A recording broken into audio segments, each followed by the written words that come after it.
2021년 한 해가 벌써 반년이 다 지나가고 오늘 7월 첫째 주일을 맞았습니다. 지난 6개월 동안 하나님께서 우리에게 많은 은혜를 베풀어 주셨습니다. 나라의 평안을 지켜주셨고 우리의 가정을 지켜주셨고 또 우리들 한 사람 한 사람 비록 부족하고 연약하지만 일찍이 하나님께서 독생자 예수 그리스도의 보혈로 구속하여 하나님 자녀되게 하여 주시고 자녀된 우리를 하나님의 은혜로 사랑으로 늘 품어주시고 광야 같은 이 세상에서 오늘 이 순간까지 살아올 수 있도록 우리를 이끌어 주셨습니다. 그리고 하나님은 우리가 본향천국 하나님 나라에 이르기까지 우리를 끝까지 붙잡아 주시고 우리를 인도하여 주십니다. 그러므로 우리들은 날마다 하나님의 은혜를 생각하고 그 은혜에 감사하며 하나님을 찬송하고 영광 돌리며 살아가는 그런 우리들이 되어야 합니다. 그런데 이 시간 함께 생각하고 싶은 것은 말씀의 제목처럼 가시를 통한 은혜가 또한 있다는 것입니다. 가시를 통한 은혜. 가시라는 것은 말 그대로 콕콕 찌르는 것이 가시입니다. 없으면 참 좋겠는데 나의 곁에 남아서 나를 번번이 콕콕 찌르고 그래서 나를 아프게 만들고 힘들게 만들고 때로는 곤란하게 만드는 모든 것들이 바로 가시인 것입니다. 어떤 사람은 질병으로 인해서 그 질병이 가시 노릇을 합니다. 또 어떤 사람은 물질 문제로 인해서 물질이 가시 노릇을 합니다. 또 어떤 사람은 인간관계에 있어서 가시와 같은 사람이 항상 자기 곁에 머물러 있는 경우가 있습니다. 이 외에도 가시의 종류는 아주 다양합니다. 무척 다양하고 많이 있습니다.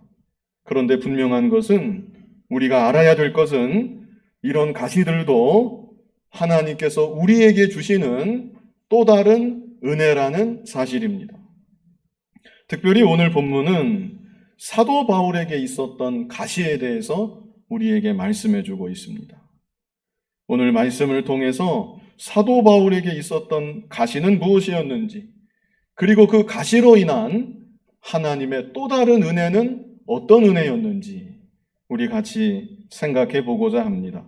먼저 사도 바울에게 있었던 가시는 무엇이었는가?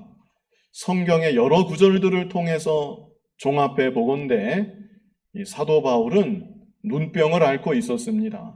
그래서 그가 앓고 있던 눈병이 사도 바울의 가시였을 것이다. 우리가 이렇게 생각할 수 있겠습니다.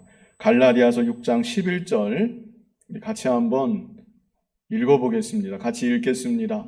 내 손으로 너희에게 이렇게 큰 글자로 쓴 것을 보라. 이 구절을 우리가 주목해서 봐야 합니다. 사도 바울이 갈라디아서를 기록할 때 자기가 직접 쓸 수 없어서 대필하게 했습니다. 다른 사람으로 하여금 대필하게 했고 마지막 부분에 와서 이것은 내가 쓴 서신이다 증명하기 위해 자기가 직접 손으로 쓰는데 그 몇 자 쓰면서 어떻게 썼습니까? 큰 글자로 썼다. 눈이 너무나 안 좋아서 대필케 하고 또 마지막에 몇 자 쓰면서 눈이 너무나 안 좋아서 큰 글자로 썼던 것을 우리가 생각해 볼 수 있습니다. 그리고 갈라디아서 4장 14절 우리 같이 한번 읽어보겠습니다. 너희를 시험하는 것이 내 육체에 있으되 이것을 너희가 업신여기지도 아니하며 버리지도 아니하고 오직 나를 하나님의 천사와 같이 또는 그리스도 예수와 같이 영접하였도다. 자, 여기 14절에서는 앞에 부분을 좀 주목해서 볼 필요가 있습니다. 너희를 시험하는 것이 내 육체에 있었다. 이렇게 말씀하지요. 이 구절로 보건대 사도 바울이 갖고 있었던 눈병은 그냥 평범한 눈병은 아니었던 것으로 우리가 생각할 수 있습니다. 어느 정도의 눈병이었는가? 성도들로 하여금 시험 들게 할 만한 눈병. 그런 눈병이 바울에게 있었습니다. 정확하게는 그 상태를 알 수는 없지만 가령 눈이 항상 빨갛게 충혈이 되어 있었다든지 아니면 눈곱이 겹겹이 끼고 고름이 눈에서 막 흘러내리는 그런 상태였는지, 그래서 사도 바울을 바라보는 누구든지 저 사람이 진짜 저러고도 사도인가, 저런 모습을 하고 무슨 복음을 전한다고 저렇게 다니는가, 이렇게 생각할 만한 그런 심각한 눈병이 사도 바울에게 있었던 것입니다. 더구나 초대교회 때는 병 고치는 기적이 많이 있었죠. 병 고치는 기적, 초대교회 때는 실제 일어났습니다. 그래서 베드로 사도 같은 경우는 기도하러 성전으로 들어가다가 성전 문 앞에서 구걸하는 안진뱅이를 보고 은과 금은 내게 없거니와 내게 있는 이것을 내게 주노니 나사렛 예수 그리스도의 이름으로 일어나 걸으라.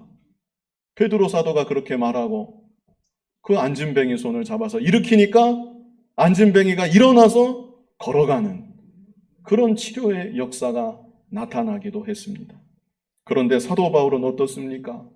사도 바울은 자기 눈병 하나 고치지 못해서 누가 보더라도 민망한 모습, 보기 흉한 모습을 하고 복음을 전하며 다니는 것입니다.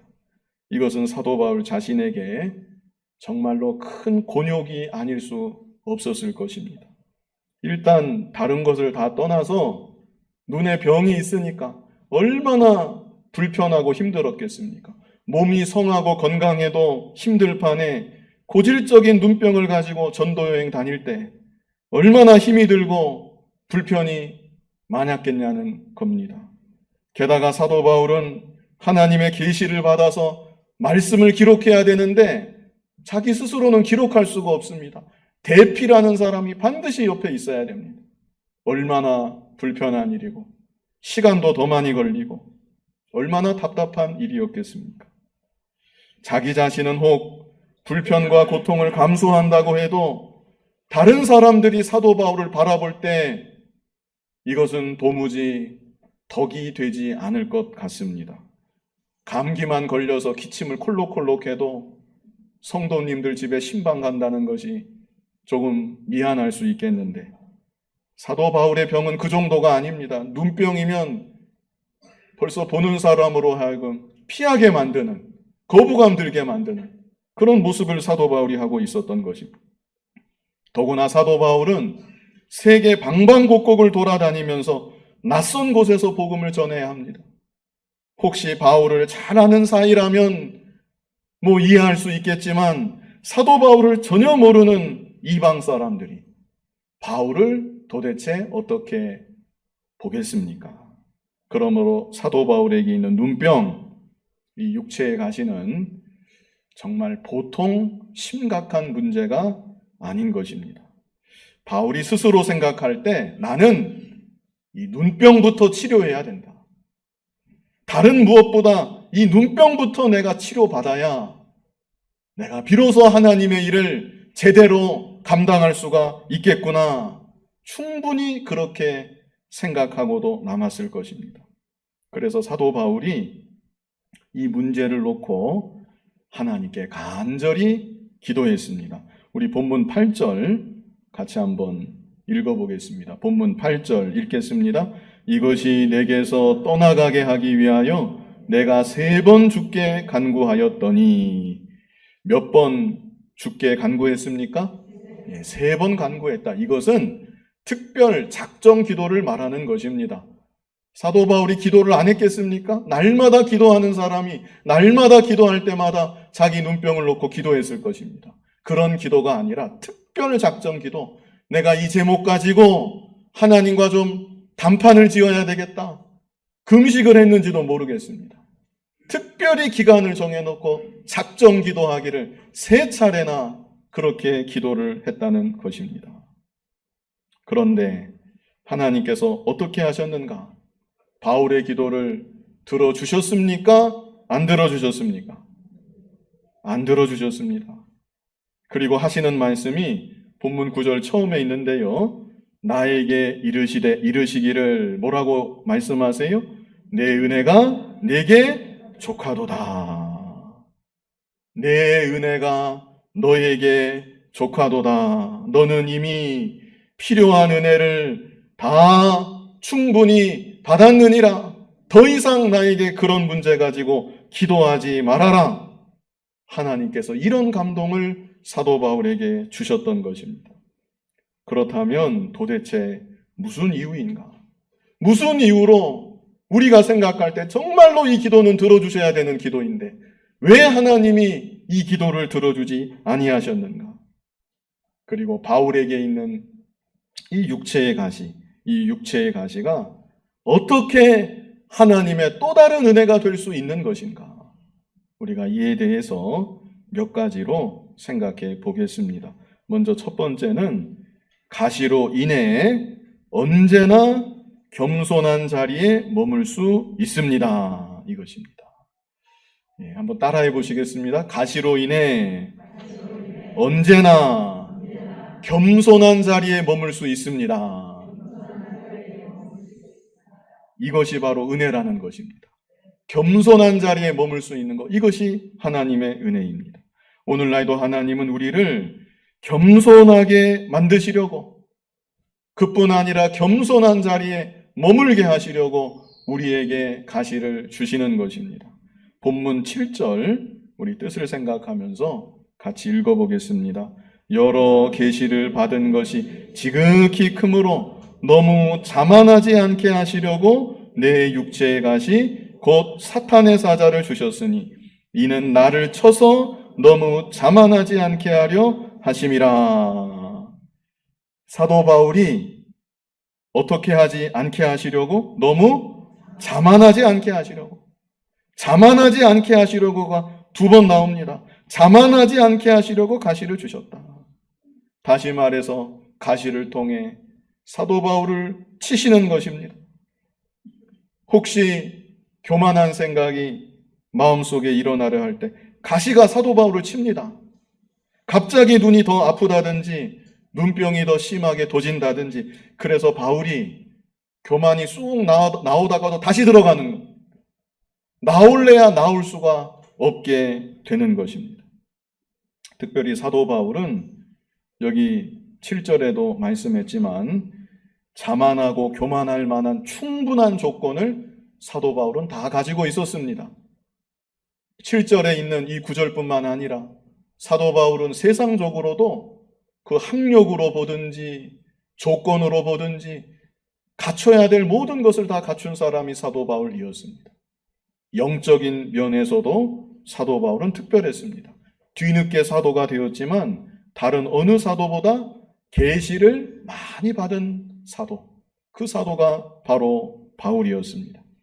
신약 성경이 27권이 있는데 27권 가운데 적어도 13권, 히브리서를 누가 썼느냐 그 의견이 좀 나뉘는데 히브리서도 사도 바울이 썼다고 하면 14권, 27권 가운데 절반가량을 사도 바울 혼자서 다 기록을 한 것입니다. 그뿐 아니라 사도 바울은 세계 여러 지역을 다니면서 누구보다도 왕성하게 복음을 전했습니다. 전했을 뿐만 아니라 복음을 전할 때 능력의 역사가 나타납니다. 이방 사람들이 회개하고 우상을 버리고 주께로 돌아오고 사도 바울이 이르는 곳곳마다 주님의 몸된 교회들이 세워지는 놀라운 은혜의 역사가 나타나는 것입니다. 그렇기 때문에 자칫 잘못하면 아무리 바울이라 할지라도 그 바울이 교만해질 수가 있습니다. 바울도 인간인지라 자만하는 마음이 속에서 일어날 수가 있다는 것입니다. 그러므로 하나님은 자만하는 마음, 교만한 생각 조금도 나오지 못하도록, 아예 일어날 겨를이 없도록 바울에게 육체의 가시를 주시고, 그래서 바울로 하여금 늘 겸손하도록 만드셨던 것입니다. 그렇다면 겸손한 자리에 머무는 것이 왜 은혜인가? 왜 그것이 중요한 일인가? 잠언 16장 18절, 우리 잘 아는 구절이지만 이 시간 다 암송한다고 생각하시고 같이 읽어보겠습니다. 교만은 패망의 선봉이요 거만한 마음은 넘어짐의 앞잡이니라. 아멘. 이 구절을 우리 마음판에 항상 새기고 살아야 합니다. 교만은 정의하기를 뭐라고 말씀했습니까? 교만은 패망의 선봉이다. 교만하면 실패하게 되어 있다. 교만하면 망하게 되어 있다. 이것을 말씀해 주시는 것입니다. 그리고 거만한 마음은 무엇입니까? 넘어짐의 앞잡이니라. 거만한 마음이 속에서 일어나면 이제 곧 넘어질 일만 남았다. 이제 얼마 안 가서 넘어질 수밖에 없다. 이것을 우리에게 알게 하여 주시는 것입니다. 그러므로 누구든지 마찬가지입니다. 잘 돼서 교만해지는 것보다 좀 잘 안 돼도, 좀 부족해도 겸손한 자리에 머물러 있는 것이 더 큰 은혜이고 더 큰 복이라는 것을 알아야 합니다. 하나님은 사도 바울을 사용하시되 그 어느 누구보다 사도 바울을 가장 귀하게 사용하셔야 됩니다. 그것이 하나님의 계획입니다. 그리고 사도 바울을 사용하시되 사도 바울의 남은 일생토록 사도 바울의 모든 것을 온전히 하나님의 영광만을 위해 사용하셔야 됩니다. 그것이 하나님의 계획입니다. 그러므로 하나님은 그 일을 성취하시기 위해서 사도 바울에게 육체의 가시를 주셨던 것입니다.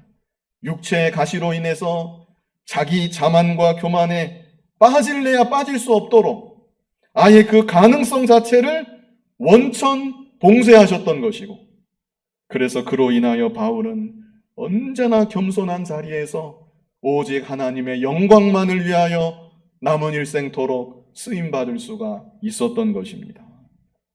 바울이 가는 곳곳마다 대단한 능력의 역사가 나타난다 할지라도 사도 바울이 어떻게 생각했겠습니까? 이것은 제가 하는 것이 아닙니다. 저는 저의 눈병 하나도 고칠 수가 없는 사람입니다. 제 육신 하나도 제대로 간수할 수 없는 연약하고 부족한 존재가 바로 나입니다.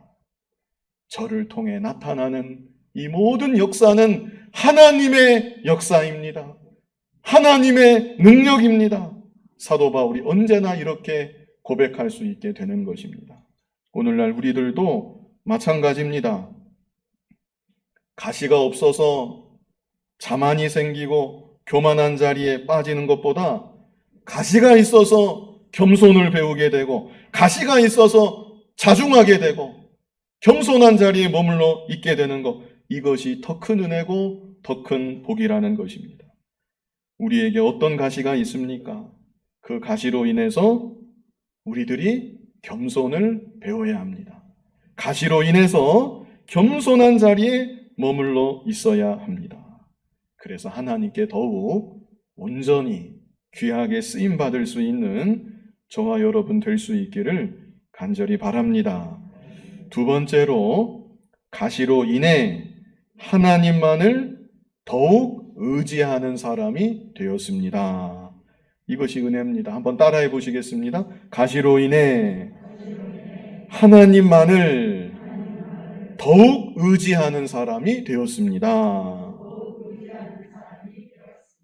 오늘날도 하나님이 우리에게 가시를 주시는 것은 가시로 인하여서 겸손을 배울 뿐 아니라 가시로 인하여서 하나님만을 더욱 의지하게 하시려고 우리에게 가시를 주시는 것입니다.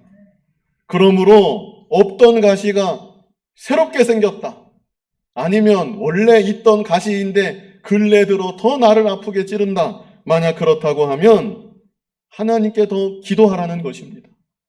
하나님만을 더 의지하라는 것입니다.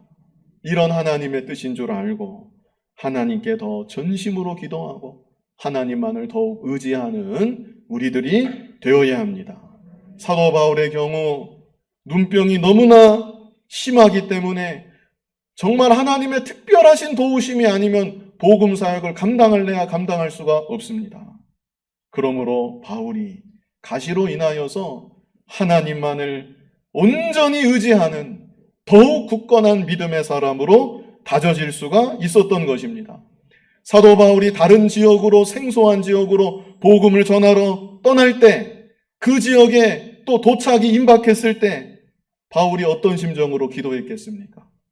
여전히 눈병이 있는데 뭐 어떤 모습이었는지는 알 수 없지만 막 고름이 계속 나온다든지 여전히 그런 상태인데 어떻게 그 모습을 가지고 이방 사람들에게 복음을 전할 수 있겠습니까? 사도 바울이 새로운 지역에 갈 때마다 하나님, 불쌍히 여겨 주시옵소서. 저는 이 모습을 가지고 제가 어떻게 복음을 전할 수가 있겠습니까? 저의 이 추한 모습이 복음의 영광을 가리지 않게 하여 주시옵소서. 오직 저의 연약한 모습은 십자가 뒤에 가리시고 하나님의 말씀만이 강력하게 역사하게 하여 주시옵소서. 얼마나 바울이 절절하게 마음을 모아서 간절히 하나님께 기도했겠습니까? 만약 사도 바울에게 그런 눈병이 없었다고 하면 그렇게까지, 물론 기도했겠지만 눈병이 없었다고 하면 그렇게까지 간절히 하나님께 기도하지는 못했을 것입니다. 눈병이 없었다고 하면 물론 믿음이 있으니까 하나님 의지했겠지만 눈병이 없었으면 그렇게 절절하게 하나님만을 온전히 의지하지는 못했을 것입니다. 그러므로 사도 바울에게 눈병, 육체의 가시는 하나님께 간절히 부르짖어 기도하게 하는 동력이 되는 것이고 하나님과 더욱 친밀하게 교통하고 교제하게 하는 하나님 은혜의 통로가 되었다는 것입니다. 오늘날 우리들도 마찬가지입니다. 가시가 다 없어지면 좋을 것 같지요? 네, 사실 홀가분해질 것 같은 마음도 없지 않아 있습니다. 그러나 가시 다 없어지면 어떻게 될까요? 가시 다 없어지면 하나님 그렇게 의지하지 못합니다. 하나님 없어도 살만하구나. 그런 대로 살아갈 수 있겠구나. 그런 마음이 은연중에 우리 안에 들어올 수 있다는 것입니다. 그러므로 하나님은 우리를 너무나 잘 아시기 때문에 또 우리를 너무나 사랑하시기 때문에 우리에게 가시를 주시고 가시로 인하여서 하나님만을 더욱 의지하며 살아가도록 우리를 이끄시는 것입니다. 고린도후서 1장 9절 우리 같이 한번 읽어보겠습니다. 우리는 우리 자신이 사형 선고를 받은 줄 알았으니 이는 우리로 자기를 의지하지 말고 오직 죽은 자를 다시 살리시는 하나님만 의지하게 하심이라. 아멘. 사도 바울 마음에 사형 선고 받은 것 같은 그런 상황도 당했다는 것입니다. 그 이유가 무엇인가? 안 그래도 눈병 때문에 힘들고 고난이 많은데 왜 또 다른 환난까지 하나님이 사도 바울에게 지어주셨는가? 그 이유가 후반절에 있죠. 이는 우리로 자기를 의지하지 말고 오직 죽은 자를 다시 살리시는 누구만 의지합니까? 하나님만 의지하게 하심이라. 하나님만, 이것이 중요합니다. 입으로는 하나님 의지한다고 말하지만 우리들 마음 한구석에 무언가 의지하는 바가 있는 경우가 종종 있습니다. 그런데 그런 것들 다 내려놓아야 합니다. 누구만 의지해야 되는가? 오직 하나님만 의지해야 합니다. 하나님만 의지하게 하려고 눈병뿐만 아니라 거기다 더해서 다른 환난까지 사도 바울과 같은 믿음의 사람에게도 주셨다는 것입니다. 오늘날 여러분에게는 어떤 가시가 있습니까? 그 가시로 인하여서 낙심하지 마시고 하나님께 더욱 기도하시고 그 가시로 인하여서 하나님만을 온전히 의지하는 여러분들이 다 되실 수 있기를 바랍니다. 마지막 세 번째는 가시로 인해 능력의 사람이 되었습니다. 이것입니다. 한번 따라해 보겠습니다. 가시로 인해 능력의 사람이 되었습니다. 네. 이것이 결말입니다. 첫 번째, 두 번째의 최종 열매, 결말, 그것이 바로 능력의 사람이 되는 것입니다. 먼저는 무엇이었습니까? 가시로 인해 무엇을 배웠어요? 겸손을 배웠습니다. 그 다음에 가시로 인해 누구만을 의지하게 되었습니까? 하나님만을 의지하게 되었습니다. 그래서 그렇게 된 결과 가시로 인해 하나님의 능력이 함께하는 능력 있는 하나님의 사람이 된다는 것입니다. 오늘날도 하나님께서는 우리를 능력의 사람으로 만들어 가시는 줄 믿습니다. 우리 본문 9절 같이 한번 읽어보겠습니다. 본문 9절 각자의 성경 나에게 이르시기를 내 은혜가 내게 족하도다. 이는 내 능력이 약한 데서 온전하여짐이라 하신지라. 그러므로 도리어 크게 기뻐함으로 나의 여러 약한 것들에 대하여 자랑하리니 이는 그리스도의 능력이 내게 머물게 하려 함이라. 아멘. 사도 바울이 심각한 눈병으로 인하여서 하나님만을 온전히 의지하게 되었습니다. 자기가 연약한 줄 알고 자기가 가진 것으로는 도저히 하나님의 일을 감당할 수 없는 줄 알고 하나님 아버지, 하나님이 도와주셔야만 됩니다. 날마다 순간마다 바울은 이 기도를 끊을래야 끊을 수가 없습니다. 하나님, 이번에도 하나님이 저와 함께 해주셔야만 됩니다. 이렇게 사도 바울이 온전히 하나님만을 의지하며 나아가게 되었을 때 하나님의 능력의 역사가 바울에게 온전히 임하게 되었다는 것입니다. 여기 9절 상반부에 말씀한 것처럼 내 능력이 약한 데서 온전하여짐이라 그랬습니다. 하나님의 능력이 어디에서 온전하게 나타납니까? 약한 데서 온전하게 나타난다. 언제나 그렇습니다. 내가 할 수 있습니다. 나에게 능력이 있습니다. 나는 강합니다. 그런 사람에게는 하나님의 능력이 온전히 나타날 수가 없습니다. 내가 약해지면 약해질수록, 그래서 하나님만을 온전히 의지하면 의지할수록 하나님이 더욱 함께하여 주시고 하나님의 능력이 그 가운데 더욱 강력하게 역사하여 주시는 것입니다. 사도 바울이 이 진리를 깨달았습니다. 그래서 그 다음에는 또 하는 말이 9절 후반절에 이 진리를 깨닫고 하나님의 능력이 약한 데서 온전하여진다는 것을 깨닫고 또 고백하는 말이 그러므로 도리어 크게 기뻐함으로 나의 여러 약한 것들에 대하여 자랑하리니 이는 그리스도의 능력이 내게 머물게 하려 함이라. 사도 바울이 크게 기뻐했다고 고백하지요?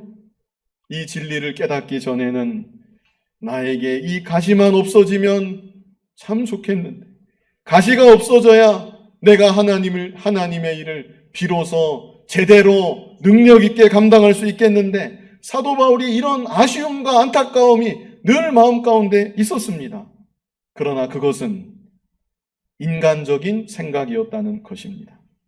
자기의 힘으로 내가 무언가 해보겠다는 그런 자기의 마음이었다는 것입니다. 그러나 이제는 그게 아니었구나. 이 가시로 인하여서 내가 겸손을 배울 수 있고 내가 이 가시로 인하여서 하나님만을 더욱 의지할 수 있게 된다면 가시로 인하여서 하나님의 전능하신 능력이 나에게 임하겠구나. 그리스도의 능력이 나에게 머물게 되겠구나. 그러므로 육체의 가시는 더 이상 아무 문제가 아니었습니다. 그토록 고민하고 없애달라고 간절히 기도했던 가시가 별다른 문제가 될 수 없다는 것을 발견하게 되었을 때 가시는 도리어 은혜의 통로, 하나님의 능력의 통로가 될 수 있었음을 깨닫게 되었을 때 사도 바울이 그로 인하여서 크게 기뻐하였던 것입니다. 본문 10절 우리 같이 한번 읽어보겠습니다. 그러므로 내가 그리스도를 위하여 약한 것들과 능욕과 궁핍과 박해와 곤고를 기뻐하노니 이는 내가 약한 그때의 강함이라. 아멘. 이제는 육체의 가시, 심한 눈병뿐 아니라 모든 약한 것들을 자랑한다, 기뻐한다, 이렇게 말씀합니다. 그리고 그뿐 아니라 복음 전하느라 겪었던 능욕, 궁핍, 박해, 곤고, 이런 모든 것들로 인하여서 오히려 기뻐한다. 이렇게 말씀합니다. 그 이유가 또 무엇입니까? 내가 약한 그때에 강함이라. 내가 약해지면 약해질수록, 내가 겸손해지면 겸손해질수록, 그래서 하나님을 더욱 의지하면 의지할수록 하나님의 능력이 강하게 나타나서 내가 진정으로 강한 사람, 능력 있는 사람이 된다는 것을 사도 바울이 온전히 깨달았기 때문입니다. 하나님의 능력이 함께할 때 참으로 능력 있는 사람이 되는 것입니다. 하나님의 능력이 우리 안에 머물게 될 때 연약하고 부족한 우리들이지만 우리들이 이 세상을 다 이기며 나아갈 수가 있는 것입니다.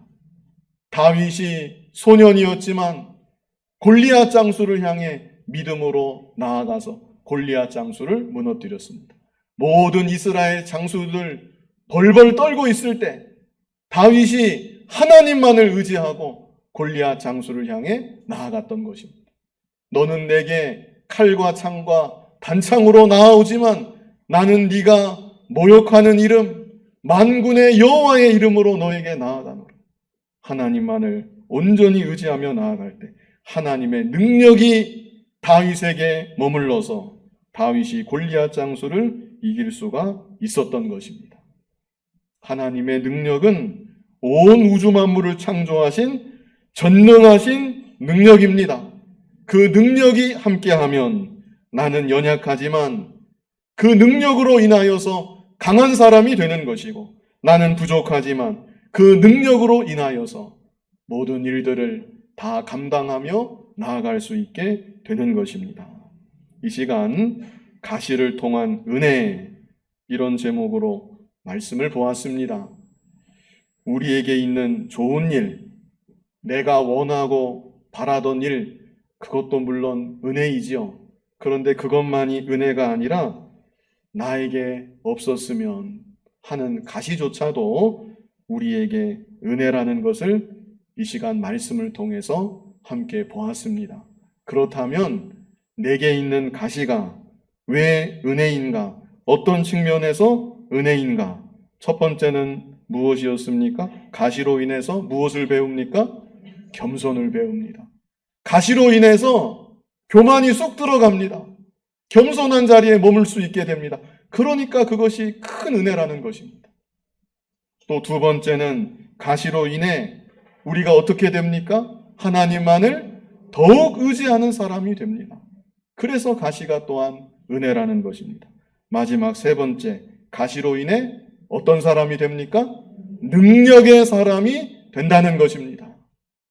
그래서 내가 원하고 바라던 일만이 아니라 가시와 같은 사람, 가시와 같은 사건, 가시와 같은 환경, 그 모든 것도 하나님께 내게 주시는 은혜라는 사실을 깨닫고 남은 세월 동안 항상 하나님께 감사하며 온전한 하나님의 사람으로 더욱 빚어져 나아가는 우리 모두가 될 수 있기를 간절히 바랍니다.